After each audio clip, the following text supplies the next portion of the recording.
Really you want to learn C programming language? क्या आप सी programming language सीखना चाहते हैं?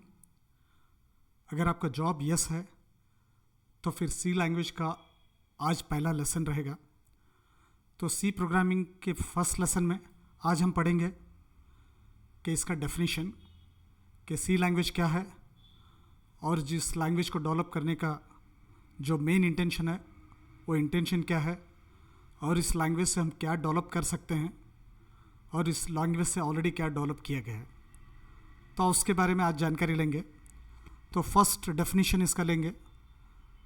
तो इसका डेफिनेशन कुछ इस तरीके से है। C is a procedure oriented programming language. C is a procedure oriented programming language. ये एक प्रोसीजर ओरिएंटेड लैंग्वेज है। This language developed by Dennis Ritchie.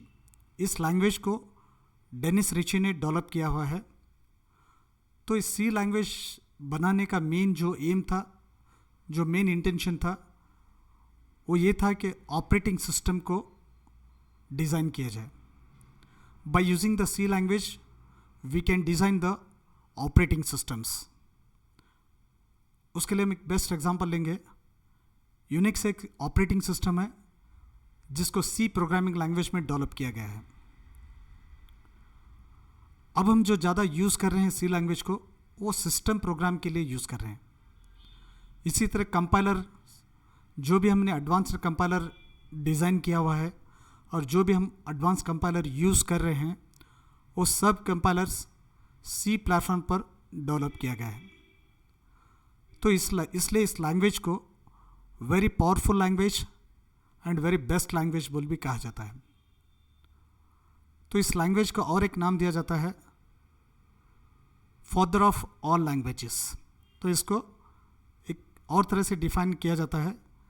इस लैंग्वेज को हम फादर ऑफ ऑल लैंग्वेजेस भी कहते हैं।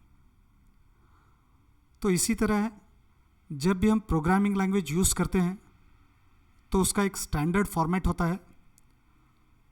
जब उस स्टैंडर्ड फॉर्मेट में जब उसको हम डिज़ाइन करते हैं तो किस तरह से उसको डिज़ाइन करना चाहिए, उसका क्या फॉर्मेट होता है, तो उस फॉर्मेट को हम सिंटैक्स कहते हैं। उस फॉर्मेट को हम सिंटैक्स कहते हैं। तो सिंटैक्स जब भी बनाना है तो उस प्रोग्रामिंग लैंग्वेज का फॉर्मेट आपको पता होना ज़रूरी है। उस फॉर्मेट को हम सिंटैक्स कहते हैं। द फॉर्मेट और the statement, how you can write that, so that procedure is called as a syntax. इसी तरह जब भी हम प्रोग्रामिंग लैंग्वेज में प्रोग्राम डिज़ाइन करते हैं तो उसके लिए हम कमेंट लाइन लिख सकते हैं, जिसको हम नॉन एग्जीक्यूटेबल लाइन भी कहा जाता है। जब भी हम प्रोग्राम में जो भी स्टेटमेंट लिखेंगे वो सब एग्जीक्यूटेबल लाइन रहते हैं, लेकिन कभी कभार उस लैंग्वेज में कुछ नॉन एग्जीक्यूटेबल लाइन अगर लिखना है तो उस प्रोग्राम के बारे में कुछ टाइटल देना है, उस प्रोग्राम के स्टेटमेंट्स के बारे में कुछ इंस्ट्रक्शन लिखना है, तो उसको हम कमेंट लाइन में लिख सकते हैं। तो सी लैंग्वेज में दो टाइप के कमेंट्स होते हैं। एक सिंगल लाइन कमेंट होता है, और दूसरा मल्टीपल लाइन कमेंट होता है। सिंगल लाइन कमेंट देना है तो फिर हम उसको डबल स्लैश से लिख सकते हैं। जब भी हमको सिंगल लाइन कमेंट लिखना है प्रोग्राम में तो उस वक्त यहाँ पर डबल स्लैश यूज़ कर सकते हैं।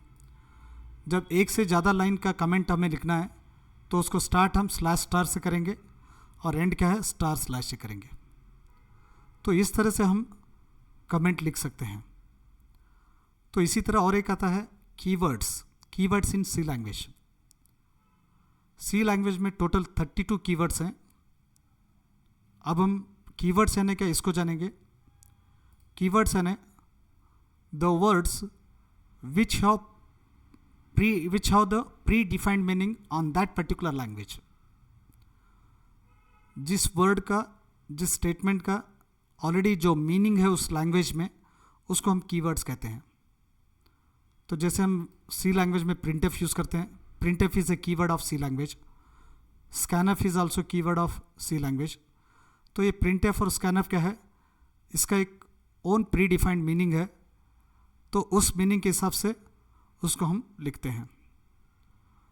तो इसको हम कमेंट लाइन कहते हैं। सॉरी कीवर्ड कहते हैं। तो टोटल कीवर्ड्स सी लैंग्वेज में कितने हैं? 32 कीवर्ड्स हैं। तो आज के इस लेसन में हम जस्ट इंट्रोडक्शन देख लिया। तो अब नेक्स्ट लेसन जो है एक बेसिक प्रोग्राम देखेंगे कि हम सी प्रोग्राम में उसको कैसे डिज़ाइन करेंगे और कैसे लिखेंगे। तो जब भी हम सी लोड करने के बाद, सी स्टार्ट करने के बाद एडिटर में प्रोग्राम किस तरह से डिज़ाइन करेंगे, उस प्रोग्राम का डिज़ाइन, उस प्रोग्राम का फॉर्मेट कुछ इस तरीके से रहेगा। So every program start from the #include studio.h. So the studio.h is the header file. जो studio.h है एक हेडर फाइल है। अगर इन हेडर फाइल हमें कॉल करना है तो उसको हम #include से कॉल कर सकते हैं। जब भी हमें हेडर फाइल कॉल करना है तो उसको beginning of the program call करना है। तो नेक्स्ट उसके बाद जो एक प्रोग्राम का स्ट्रक्चर जो है उसको हम इस तरह से ले सकते हैं। Every program start from the first statement as main. जब भी हम सी प्रोग्राम लिख रहे हैं तो उसका फर्स्ट स्टेटमेंट रहेगा, मेन रहेगा, तो वहाँ से आपका प्रोग्राम एग्जीक्यूशन स्टार्ट करेगा। ओपनिंग फ्रॉ ब्रैकेट और क्लोजिंग फ्रॉ ब्रैकेट रहेगा। सो उस ओपनिंग और क्लोजिंग ब्रैकेट के बीच में जो भी हम स्टेटमेंट्स लिखेंगे वो एग्जीक्यूट होंगे। तो ये जस्ट एक फॉर्मेट है सी प्रोग्राम का। तो अब नेक्स्ट वीडियो में हम इस प्रोग्राम को हम कैसे लिखना है, किस एडिटर में लिखना है और उसको कंपाइल कैसे करना है, उसको कैसे रन करना है, उसके बारे में जानकारी देंगे। Thank you for being with us. Thank you.